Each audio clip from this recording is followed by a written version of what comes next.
지난 한 주간 주의 은혜 가운데 평안하셨습니까? 지난 6개월 동안 하나님 우리를 인도하시고 여기까지 도우신 은혜에 감사하고 오늘 첫 수확을 하나님께 올려드리면서 감사 예배를 드리고 있습니다.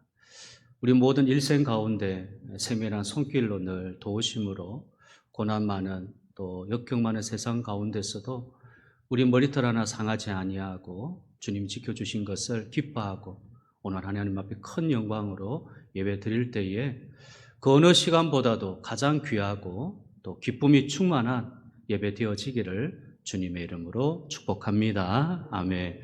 자, 우리 옆에 있는 분들 앞뒤로 우리 반갑게 인사 나누십시다. 하나님 우리에게 복 주십니다. 하나님이 우리에게 복 주십니다. 하나님 우리에게 복 주셨음을 감사합니다. 축복합니다. 사랑합니다.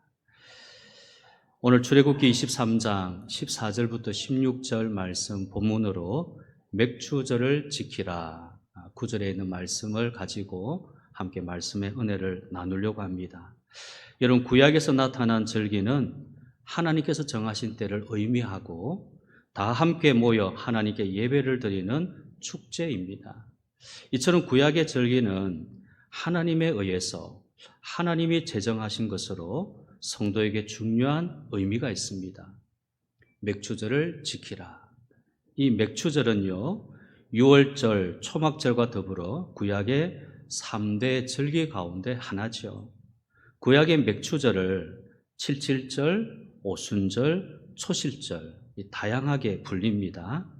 구약 성경에는 두 가지의 초실절이 나타나고 있는데요.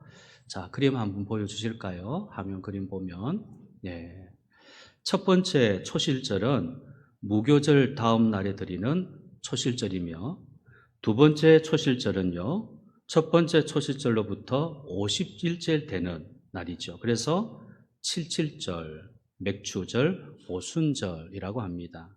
이런 초실절에 이스라엘 백성들은 밀, 보리의 첫 이삭을 하나님께 감사하며 드렸습니다.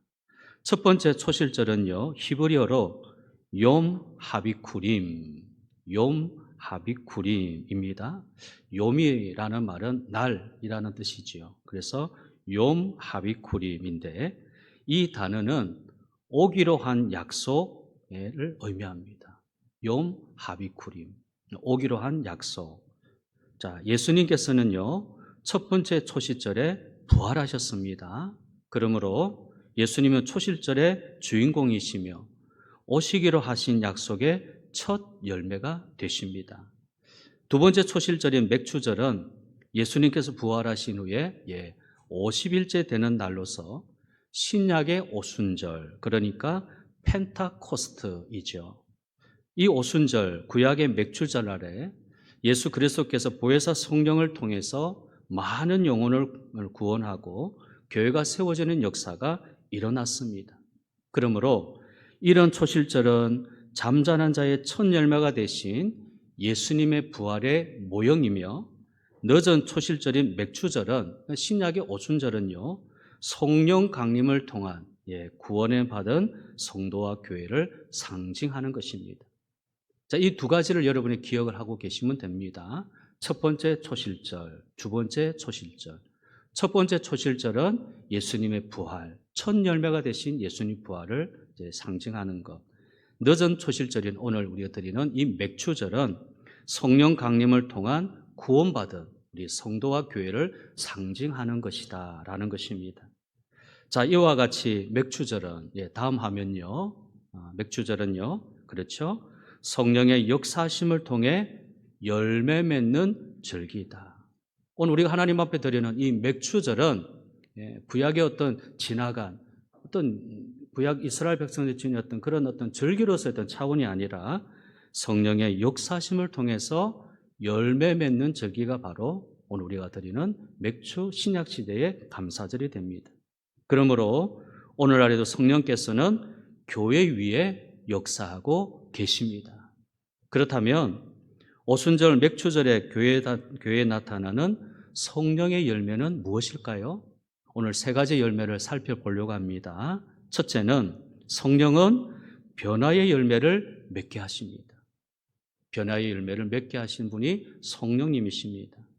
여러분, 하나님께서 성령을 통해 사람을 변화시키십니다. 예수님은 제자들에게 예루살렘을 떠나지 말고 위로부터 내려오는 능력, 성령이 임할 때까지 기도하라라고 분부하셨습니다. 이 능력은 세상으로부터 오는 것이 아닌 위로부터 하나님의 권능 곧 성령입니다. 인간은 오직 성령을 받을 때에 새 피조물로 변화됩니다. 우리는 이것을 가리켜서 거듭남이라고 말씀하는 것입니다. 새로운 피조물이 된 성도는 여러분 이젠 더 이상 자신의 생각, 기준, 가치로 살지 아니하고 성령의 인도함을 받으며 살아가는 것입니다. 이것이 새로운 피조물의 삶이고 모습이지요. 사도행전 2장 1절부터 4절 말씀을 한번 보십시다. 사도행전 2장 1절부터 4절. 오순절 날이 이미 이르매 그들이 다 같이 한 곳에 모였더니 호련히 하늘부터 급하고 강한 바람 같은 소리가 있어 그들이 앉은 온 집에 가득하며 마치 불의 혀처럼 갈라지는 것들이 그들에게 보여 각 사람 위에 하나씩 임하여 있더니 그들이 다 성령의 충만함을 받고 성령이 말하게 하심을 따라 다른 언어들로 말하기를 시작하니라. 자, 성령은 맥추절, 그러니까 신약의 오순절에 제자들에게 강한 바람같이 불의 혀같이 임했습니다. 제자들은 성령의 충만함을 받고 성령의 말하심을 따라서 다른 언어들로 말하기 시작했습니다. 이 다른 언어는 세상적인 언어가 아닌 하늘의 언어입니다. 영에 속한 언어요, 복음적 언어입니다. 성령 충만을 받은 제자들은 전인 변화를 체험했습니다. 자신의 물건을 서로 통용하고 재산과 소유를 팔아 각 사람의 필요를 따라 나눠주고 기쁨과 순전한 마음으로 서로 섬기고 하나님을 찬미하고 온 백성에게 칭송을 받았습니다. 성령 충만은 단순히 능력을 받은 것이 아니라 전인적 변화를 일으킵니다.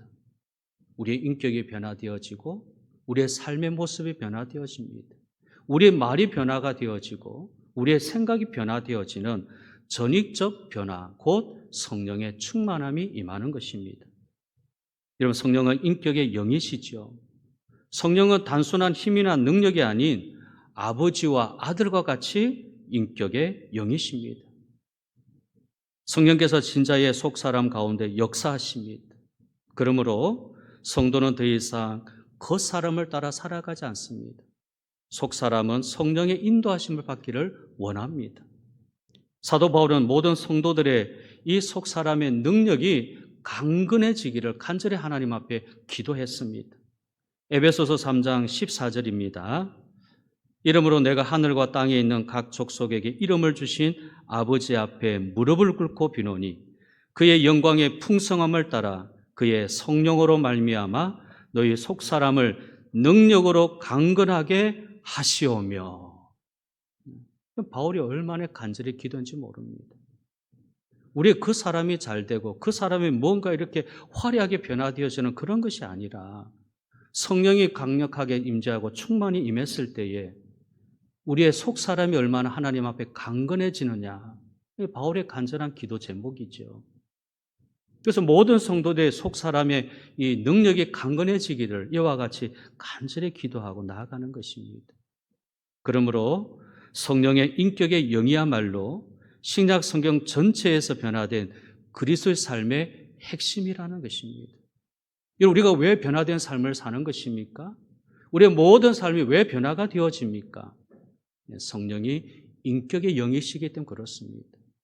인격의 영이신 성령이 우리에게 임하시니까 우리의 삶이 변화되어지는 삶의 핵심이 바로 인격의 영, 성령의 역사인 것입니다. 스위스 신학자 에밀 브루너는요, 자, 보여주십시오. 성령을 하나님이 우리 안에 내재하며 우리의 영과 마음에서 작용한다라고 하였습니다. 브루너는요, 성령은 예수님의 대리자이고 예수님의 현재는 성령 안에서 계속된다라고 하였습니다. 그래서 성령을 받은 성도에게는 예수님의 인격과 거룩이 현재적으로 실현되는 것입니다. 과거에 내가 얼마나 잘 나갔느냐, 과거에 얼마나 내가 교회를 충성했느냐, 과거의 이야기를 하는 것이 아닙니다. 성령을 받은 성도에게는 예수의 인격과 거룩이 현재적으로 실현된다는 것입니다. 오늘 예수님의 거룩하심이 나타나느냐, 오늘 예수님의 인격의 삶이 우리의 현재의 삶에 실현되고 있느냐, 이 성령의 역사라는 것입니다. 아무리 과거에 잘 나가고 과거의 신앙생활 잘했다 할지라도 현재 내 신앙생활이 잘 되지 않는다면 의미가 없다는 것이죠. 현재 나의 삶이 어떠하느냐. 그래서 지금 이야기하는 것입니다. 예수님의 현재는 성령 안에서 계속된다. 그리스도인에게 나타나는 예수의 아름다움이 바로 성령의 사역입니다. 사람은 성령을 받을 때에 비로소 자신의 정체, 자신의 본체를 깨닫게 됩니다. 세상에는 아직도 자신의 진정한 정체를 모르고 살아가는 사람들이 참 많습니다. 세상 사람들은 죄와 악의 세력에 의해서 영적으로 어두워진 소경, 맹인이 되어 가고 있습니다. 성령의 인도함을 받은 것은 단순히 성령의 소유가 되는 것이 아니라 죄와 악의 지배로부터 해방되고 자유함을 얻고 진리 안에 거하게 되는 것입니다. 다시요, 성령의 인도함을 받는 것은 죄와 악의 지배로부터 해방되는 것입니다. 진리 안에 거하는 것입니다. 요한복음 16장 13절, 그러나 진리의 성령이 오시면 그가 너희를 모든 진리 가운데로 인도하시리니. 진리로 우리를 인도하시는 것입니다. 고린도서 3장 17절, 주는 영이시니 주의 영이 계신 곳에는 자유가 있느니라. 단순히 내가 성령의 소유, 성령의 어떤 힘으로 이 세상 사는 것이 아니라 오늘 여기 말씀처럼 죄와 악의 지배로부터 해방되고 진리 안에 거하는 삶, 성령의 인도하심인 것입니다. 그러므로 우리 성도는 항상 성령의 인도하심을 받아야 합니다. 성령의 인도하심을 받을 때에 삶이 변화됩니다. 변화된 삶은 하나님의 자녀로서의 인격과 성품을 나타내죠. 하나님의 자녀로서 우리가 인격과 삶의 이 변화를 나타내는 것은 곧 성령의 열매라고 하는 것입니다.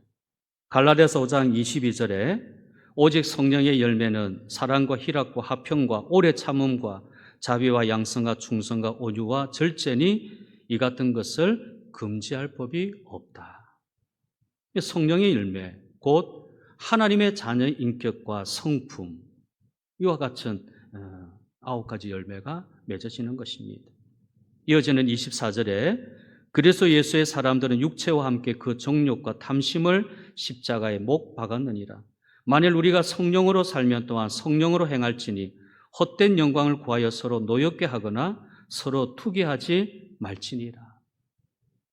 성령으로 살면 또한 성령으로 행해야 된다는 것입니다. 우리가 성령을 행하지 아니하면 늘 헛된 영광을 구하여서 서로 싸우고 다투고 분열하고 시기한다는 것입니다.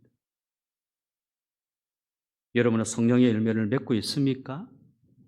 만일 그렇지 않다면 성령의 인도함 가운데 있지 않는 것입니다. 성도 여러분, 오직 성령의 충만함을 받으십시오. 성령 충만을 위해 기도하십시오. 하나님 우리의 거룩한 기도에 응답해 주시는 분이십니다. 누가복음 11장 13절입니다. 너희가 악할지라도 좋은 것을 자식에게 줄 알거든 하물며 너희 하늘 아버지께서 구하는 자에게 성령을 주시지 않겠느냐 하시니라. 우리 하나님 우리에게 좋은 것 주시죠. 누가 아들이 떡을 달라 하면 뱀을 주고, 하나님께서 이 땅의 아버지도 자식에게 좋은 것을 주는데 하늘 아버지께서는 우리에게 구하는 자에게 성령을 주시겠다. 그러므로 오직 성령의 충만함을 받아서 변화된 삶을 살아야 됩니다. 그래서 성령은 변화의 열매를 맺게 하신다. 변화의 열매를 맺게 하신다. 둘째는요, 성령은 사랑의 열매를 맺게 하는 것입니다. 우리 예수님 우리를 사랑하셔서 십자가에 죽으시고 부활하셨습니다. 죄 없으신 예수님께서 죄와 사망을 그분이 안고 십자가에서 죄값을 대신 감당함으로써 우리가 영생을 누릴 수 있습니다. 예수님이 친히 부활의 첫 열매가 되신 것을 통해 우리를 향한 주님의 절대적 사랑을 알 수가 있습니다. 고린도전서 15장 20절 22절인데요. 그러나 이제 그리스도께서 죽은 자 가운데서 다시 살아나사 잠자는 자들의 첫 열매가 되셨도다. 사망이 한 사람으로 말미암았으니 죽은 자의 부활도 한 사람으로 말미암는도다. 아담 안에서 모든 사람이 죽은 것 같이 그리스도 예수 안에서 모든 사람이 삶을 얻으리라. 우리는 아담의 후손이죠. 아담에게 속해서 다 아담의 원죄가 그대로 이어져서 우리는 죽은 사람입니다. 죄의 값은 사망이니 우리 앞에 놓여진 길은 사망인 것이죠. 모든 사람이 죽었지만 그리스도 예수 안에서 모든 사람이 생명을 얻었느니라. 예수 그리스도의 영인 성령은 사랑의 영이십니다. 성령이 맥추절에 제자들에게 임하니까 그들은 사랑의 공동체로 변화가 되어졌습니다. 우리 다시 사도행전 2장 44절 말씀 보면요. 믿는 사람이 다 함께해서 모든 물건을 서로 통용하고 또 재산과 소유를 팔아 각 사람의 필요를 따라 나눠주며 날마다 마음을 같이하여 성전에 모이기를 힘쓰고 집에서 떡을 떼며 기쁨과 순전한 마음으로 음식을 먹고 하나님을 찬미하며 또 온 백성에게 칭송을 받으니 주께서 구원받는 사람을 날마다 더하게 하시니라. 그럼 제가 이 사도행전 2장 44절 47절 읽으면서 조금 더 강조했던 말씀 단어가 나오죠. 강조했던 말씀이 있습니다. 이러면 성령을 받은 자는 하나님을 사랑하고 이웃을 사랑합니다. 그래서 나누어 주며 모이기를 힘쓰고 기쁨, 교제, 순전함, 찬미, 칭송, 영혼 구원은 사랑에서 나오는 열매라는 것입니다. 성령이 초대교회 예루살렘 제자들에게 임하니까 사랑의 공동체로 변화되어졌는데 앞서 말씀드린 것처럼 모든 물건을 서로 통용하고 재산과 소유를 팔아 각 사람의 필요를 나누어 주었다는 것입니다. 마태복음 25장에 보면 양과 염소의 심판이 이제 나오고 있습니다. 양과 염소를 나누는 오른편, 왼편, 양과 염소를 나누는 가장 중요한 핵심이 뭐냐면 주었다입니다. 주었다. 양으로 불리지는 의인들은 주었습니다. 그러나 염소로 불리는 불의한 자는 주지 않았다는 것입니다. 나누어 주었다. 곧 사랑이라는 말인 것입니다. 성령은 교회가 사랑으로 견고히 연합되게 하시는 것입니다. 미국의 제라르 시처 목사는요, 그의 책인 사랑의 짐에서 이렇게 이야기를 했습니다. 예수님이 설계하신 교회의 기초는 사랑이다. 오늘날 교회의 모습은 예수님이 설계하신 교회의 모습과 일치하는가? 교회가 예수님의 가르침에 따라 정상적으로 제 몫을 다하면 세상 어느 조직에서도 흉내낼 수 없는 탁월한 공동체로 성장하기 마련이다. 하지만 그 뜻에서 벗어나 제대로 돌아가지 않는다면 그 어떤 집단보다도 치명적인 피해를 입게 된다. 교회를 교회답게 만드는 힘의 원천은 사랑이다. 교회를 교회답게 만드는 힘의 원천이 뭡니까? 사랑입니다. 그렇지 아니하면 세상의 어느 집단보다 더 피해를 주는, 여기 보니까 치명적인 피해를 주는 그런 모임밖에 되지 않는다는 것입니다. 교회를 교회답게 만드는 힘의 원천은 사랑이다라고 제너럴 시처 목사님이 사랑의 짐이라고 하는 책에서 이야기했습니다. 예수님은 성령을 통해 사랑의 열매를 맺게 하십니다. 성령으로 충만한 교회에는 예수님의 사랑이 나타나죠. 그래서 고린도후서 5장 14절 15절에요. 그리스도의 사랑이 우리를 강권하시는도다. 그리스도의 사랑이 우리를 강권하시는도다. 우리가 생각한 건데 한 사람이 모든 사람을 대신해 죽었은즉 모든 사람이 죽은 것이라. 그가 모든 사람을 대신하여 죽으심은 살아있는 자들로 하여금 다시는 그들 자신을 위하여 살지 않고 오직 그들을 대신하여 죽었다가 다시 살아나신 이를 위하여 살게 하려 하심이라. 성령은 성도에게 그리스도의 사랑으로 충만하게 하신다. 그것을 바울은 강권하시는 도다 그렇게 표현했습니다. 성령이 우리들에게 하나님의 사랑, 주님의 사랑으로 충만케 해주시는 그것을 그리스도의 사랑이 우리를 강권하고 계신다는 거죠. 그리스도의 사랑을 깨달은 자는 자신을 위해 살지 아니하고 오직 모든 것이 되시는 예수님을 위해서 그의 몸된 교회를 위해서 사는 것입니다. 그러니까 새로운 피조물이 되어서 예수 사랑, 교회 사랑하는 목적의 삶을 산다는 것입니다. 예수 사랑이죠. 교회 사랑이죠. 우리의 목적의 삶, 이런 삶을 사는 것입니다. 여러분, 성령께서 강권하시는 교회 사랑이 있으십니까? 나 자신을 위해서 사는 삶이 아니라 이제는 예수 그리스도 위해서 사는 삶을 살고 계시느냐라는 것입니다. 예수를 사랑하는 마음, 교회를 사랑하는 마음, 이것은 성령의 변화된 삶의 열매라는 것입니다. 예수에 대한 사랑이 없고 교회에 대한 사랑이 없다면 아직까지 성령이 나에게 임하지 않았다는 것입니다. 그래서 사도 바울은 성령의 사랑으로 교회를 사랑했습니다. 로마서 15장 30절에 성령의 사랑으로 말미암아 너희를 권한다라고 했습니다. 성령의 사랑이라고 그랬습니다. 성령의 사랑으로 너희를 권하고 있다. 사도 바울의 고백이 있지요. 내가 내게 있는 모든 것으로 구제하고 또 내 몸을 불사르게 내어줄지라도 사랑이 없으면 내게 아무 유익이 없느니라. 사랑은 오래 참고 사랑은 온유하며 시기하지 아니하며 사랑은 자랑하지 아니하며 교만하지 아니하며 무례히 행하지 아니하며 자기 유익을 구하지 아니하며 성내지 아니하며 악한 것을 생각하지 아니하며 불의를 기뻐하지 아니하며 진리와 함께 기뻐하고 7절 함께 읽겠습니다. 모든 것을 참으며 모든 것을 믿으며 모든 것을 바라며 모든 것을 견디느니라. 어떤 것을 견디고 어떤 것은 견디지 못한다. 어떤 것은 내가 믿고 어떤 것은 믿지 못한다. 어떤 것은 내가 바라고 어떤 것은 바라지 못한다. 그런 어떤 상대적인 어떤 모습이 아닙니다. 절대적이죠. 모든 것입니다. 하나도 예외가 없습니다. 어떤 상대적인 기준에서 바라보는 어떤 것, 내 기준에서 차원이 아니죠. 절대자이신 하나님의 기준에서 모든 것을 참는다. 모든 것을 믿고 모든 것을 바라고 모든 것을 견딘다라고 했습니다.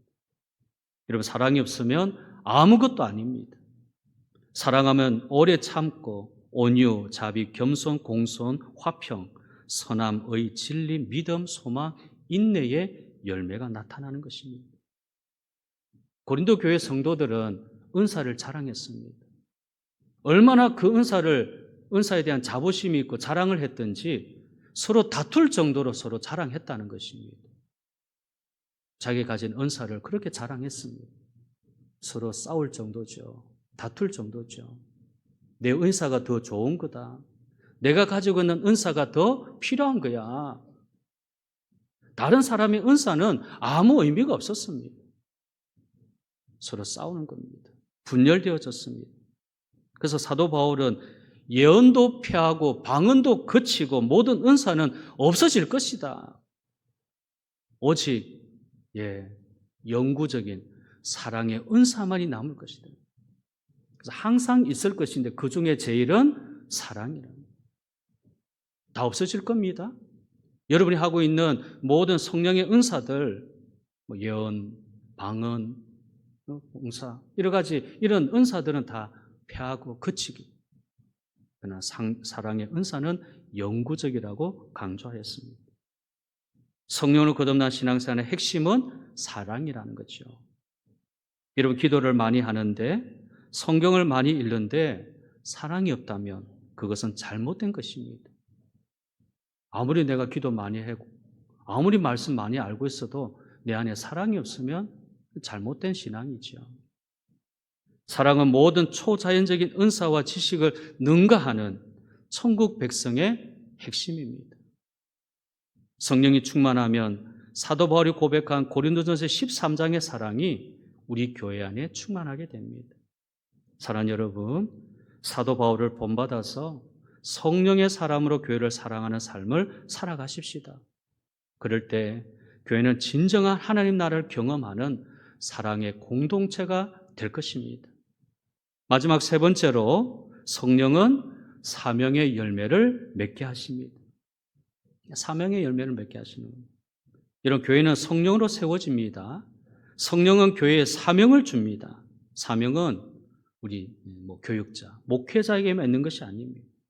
예수 그리스도의 부르심을 받은 모든 성도에게는 함께 교회를 세우는 사명이 주어졌습니다. 사도행전의 제자들은 성령 충만을 받고 복음을 전파하며 교회를 세우는 사명을 잘 감당했죠. 요한복음 21장 17절을 보면요. 세 번째 이르시되 요한의 아들 시몬아 너가 나를 사랑하느냐 하시니 주께서 세 번째 내가 나를 사랑하느냐 하심으로 베드로가 근심하여 이르되 주님 모든 것을 아시오매 내가 주님을 사랑하는 줄을 주님께서 아시나이다. 예수께서 이르시되 내 양을 먹이라. 내 양을 먹이라. 부활하신 예수님이 지금 베드로를 불러서 내 양을 먹이라라고 권면하신 후에 성령 충만을 받아야 될 것을 말씀하셨습니다. 예수님을 통해 죄에서 구원받은 사도에게는 잃어버린 양을 먹이는 임무와 사명이 주어집니다. 그리고 보혜사 대신 성령님이 성도로 하여금 사명을 감당하는 능력도 주시고 은혜도 주시는 것입니다. 제임스 패커는요, 성령이 멈추면 교회는 사라진다라고 했습니다. 성령이 멈추면 교회는 사라진다는 거죠. 사도행전 교회는 성령의 주권적 역사로 세워졌습니다. 그러므로 현대 교회에, 오늘 우리 교회에 성령이 임하면 교회는 살아나는 것입니다. 에스겔 31장 9절에서 10절 말씀에요. 또 내게 이르시되 인자야 너는 생기를 향하여 대언하라. 생기에게 대언하 이르기를 주 여호와께서 이같이 말씀하시기를 생기야 사방에서부터 와서 이 죽음을 당한 자에게 불어서 살아나게 하라셨다 하라. 이에 내가 그 명령대로 대언하였더니 생기가 그들에게 들어가매 그들이 곧 살아나 일어나서는데 극히 큰 군대더라. 이스라엘의 마른 뼈들이 여호와의 생기에 성령이 할 때에 살아났듯이 교회는 성령의 바람이 불어오면 살아나는 것입니다. 성령은 교회를 살리는 생명인 것입니다. 그래서 에스겔은 지금 생기에게 대언하여 이르라. 대언하여 이르라. 이 지시를 받았습니다. 자, 이 지시를 쫓아서 명령을 하니까 에스겔 골짜기에 죽은 뼈들이 지금 말씀에 깃들려 있는 그 권능으로 지금 살아나게 되었습니다. 여러분, 그리스도인이 성령의 능력에 힘입어 복음을 전할 때, 말씀을 전할 때, 말씀에 깃들린 권능이죠. 말씀을 전할 때 죽은 영혼들이 살아나게 되는 것입니다. 여러분 주변에 예수 그리스도를 영접하지 않은 자에게 성령의 권능이 있는 복음을 힘써 전하십시오. 그러면 그 영혼들이 살아나게 되는 것입니다. 근데 우리가 여기서 꼭 기억해야 될 것이 뭐냐? 하나님의 일은 인간의 지혜와 실력으로 할 수 없다는 것입니다. 하나님의 일, 사람을 살리는 일은 우리의 실력도 우리의 지식으로도 할 수 없습니다. 그래서 고린도전서 2장 4절에 보면 바울이 이렇게 고백하지요. 내 말과 내 전도함이 설득력 있는 지혜로의 말로 하지 아니하고 다만 성령의 나타나심과 능력으로 하여 너희 믿음이 사람의 지혜 있지 아니하고 다만 하나님의 능력에 있게 하려 하였노라. 바울이 사명을 감당할 때 오직 성령의 나타남과 능력을 하였다. 성령이 나타나야 되죠. 성령이 능력을 주셔야 되죠. 그러니까 하나님의 일은 성령의 바람이 불어와야 되는 거예요. 생기를 향해서 대언하여 명령할 때에 그 생기가 힘을 얻어서 큰 군대가 되어집니다. 성령이 사방에서 우리를 불어와야 그 성령을 통해서 우리는 살아나는 것입니다. 미국 오베이커닝 교회의 담임 목사인 니콜이 그의 책인 교회 트랜스퓨전이라고 하는 것을 이렇게 이야기를 했습니다. 글씨가 좀 작는데요. 제가 한번 읽어볼게요. 현대 서양 교회들이 직면한 난관은 교회 구조나 전략이나 외부적인 문제에 기인한 것이 아니다. 기계적인 해결책은 절대 근본적인 해결책이 될 수 없다. 진짜 문제는 교회 중심에 생명력이 없는 것이다. 다른 말로 하면 건강한 DNA가 부족한 것이다. 따라서 단순한 구조적 변경이 아니라 건강한 DNA를 가진 건강한 제자들을 키워서 교회의 총체적인 체질 변화가 이루어지는 쪽으로 변화를 일으켜야 한다. 아무리 구조, 어떤 외적인 아무리 바꿔봐야 내 안에 생명이 없으면 아무 의미가 없다는 거죠. 그래서 진짜 문제는 교회 중심에 생명력이 없다는 거예요. 교회 안에 생명력이 없다는 거예요. 건강한 DNA를 가진 건강한 제자들을 만들어야 교회가 정말 하나님 앞에 살아있는 총체적 변화가 일어난다는 것입니다. 미국과 한국 교회 성도들이 부족한 것은 성령 DNA, 사명 DNA입니다. 교인들이 사명을 부담스러워하고 회피하는 이유는 성령의 결핍에 있습니다.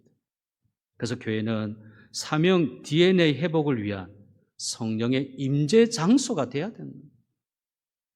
그럴 때 교회는 맥추절에 나타난 성령의 역동적 역사, 절대적 사명 감당, 교회 세움과 확장의 역사가 이루어지는 것입니다.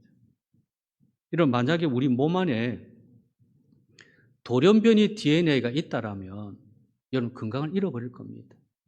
우리 안에 DNA가 돌연변이가 되었다면 건강을 잃어버리죠. 건강한 몸이 되기 위해서는 건강한 DNA가 필요한 것처럼 건강한 교회가 되기 위해서는 성령 DNA가 있어야 됩니다. 성령의 충만함이 있어야 됩니다. 교회는 강력한 성령의 기름 부심 안에서 새로운 교회로 되어져요. 거듭나야 됩니다. 그럼 우리 교회는요, 성령의 체질로 변화돼야 합니다.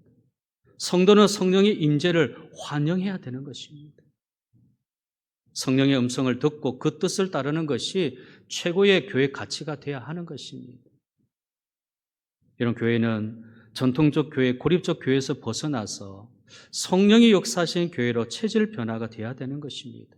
그래서 우리가 사명을 감당할 때 어떤 소극성으로 하는 것이 아니라 성령의 역사하심으로 적극성으로 해야 된다는 사명 감당은 그렇습니다. 소극적으로 할 수 없습니다. 적극적으로 성령의 역사로요. 교회의 목표는 단순합니다. 예수의 일꾼들을 만들어서 그들이 다시 교회 일꾼들을 만들게 하는 것이 교회의 목표입니다. 성령은 교회 전체에 새로운 활력과 생동감을 주는 분이시죠. 성령의 충만함이, 기름 부음이 충만한 이 교인들이 우리 교회의 중심핵이 되어야 되는 것입니다. 이제 말씀을 정리하려고 합니다. 오늘 맥주 감사절, 맥주절을 지키라고 하면서요.